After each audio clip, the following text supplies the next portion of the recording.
Hey guys! Welcome to Books and BlueStockings. I'm Betty Bookworm and I read way too much into things. We are still in the month of Shakespeare and I am so excited because I love Shakespeare, I love his sonnets, I love his characters, and I love almost every play he's ever written. Wait, are you implying that there's a Shakespeare play that you don't like? What? No, I didn't say that. I love every Shakespeare play. Come on, Bookworm, be honest. What play pisses you off? What play can you not stand? Search your feelings, Bookworm. Feel the hatred within. All right. I hate Romeo and Juliet. Whoa, really? But that's like everyone's favorite. Ugh, I know. And there's never any accounting for taste. I just want to be clear. I don't completely hate Romeo and Juliet. I mean, the dialogue is beautiful, and Mercutio may be one of my favorite characters ever written, and there are some decently funny scenes. But frankly, I just have trouble rooting for the main protagonists.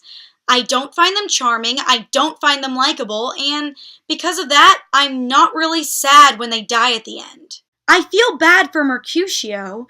I mean, I'm not a monster, but it's difficult for me to cry over a fickle, wishy-washy dork and a simpering, spoiled brat. I mean, think about it. Think back to high school. Do you remember that obnoxious freshman couple that claimed that they loved each other and they were gonna love each other forever and they would die if they couldn't be together? Did you root for them? No. Do you know why? Because they were stupid! They were stupid and immature and full of shit. If we don't root for real life love-struck idiots, why would we root for fictional love-struck idiots? Oh, and fun fact, saying that Romeo and Juliet are star-crossed lovers doesn't actually mean that they're fated to be together or that their love is written in the stars. No, actually that means the stars are cross at them, like angry at them, like I'm cross at you. Yeah, the stars are mad at them for being together. The other reason I'm not crazy about this play is all the film adaptations. I'm not talking about the 1960s version with a lot of cleavage and a lot of booty. I mean retellings that glamorize the stupidity of the star-crossed lovers. West Side Story, New Moon, Romeo and Juliet, Pizza My Heart. Romeo and Juliet were not in love with each other. They were infatuated with each other. They didn't want what was best for one another. They just wanted to bang and piss off their parents. But all the adaptations can focus on is the romance. They never focus on the fact that this is an unhealthy relationship and that neither one of them changes for the better. It's the families that have to put aside their differences, like in Romeo and Juliet or Pizza My Heart. Or the lovers are almost killed by vampires, like in New Moon. Or one of them still just dies, like at the end of West Side Story. The lovers never better themselves, and it's always an outside force that needs to be fixed. Surely not every adaptation is like that.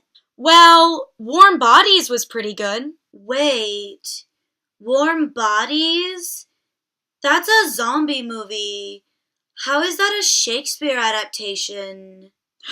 I am so glad you asked! The two lovers are named R and Julie, like Romeo and Juliet. Julie's assumed boyfriend is named Perry, and he's like an amalgam of Tybalt and Paris.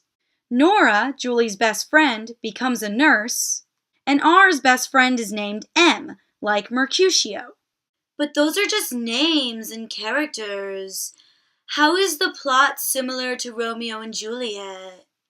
Oh, the story is not only similar to Romeo and Juliet, it improves upon Romeo and Juliet. R, a zombie, and Julie, a zombie killer, are on two opposing sides of the apocalypse, much like how Romeo and Juliet belong to warring families in Verona. R killing Perry is just like when Romeo kills both Tybalt and Paris. The scene where they meet and R rubs zombie grime on her face to mask her scent is reminiscent of the let lips do what hands do scene. M is the comic relief, like Mercutio is the comic relief. There is a balcony scene.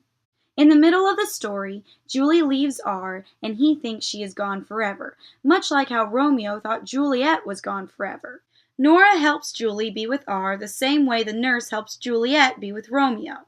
And as for the improved details, Julie is not a simpering little girl. She's a badass zombie hunter. R is not a whiny little bitch. He's a brooding yet thoughtful zombie.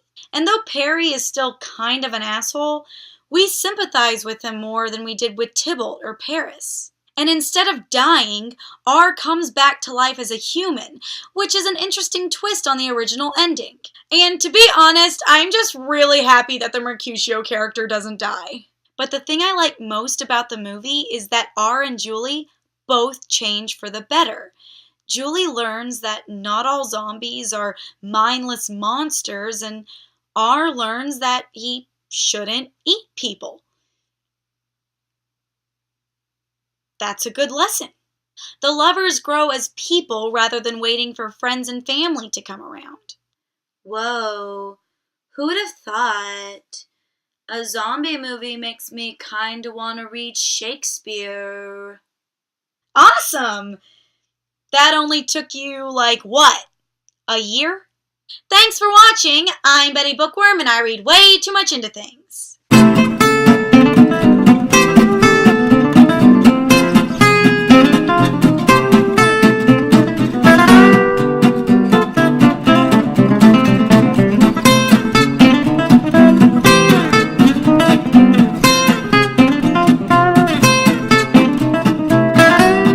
By the way, we totally know that the name of the play is actually The Tragedy of Romeo and Juliet.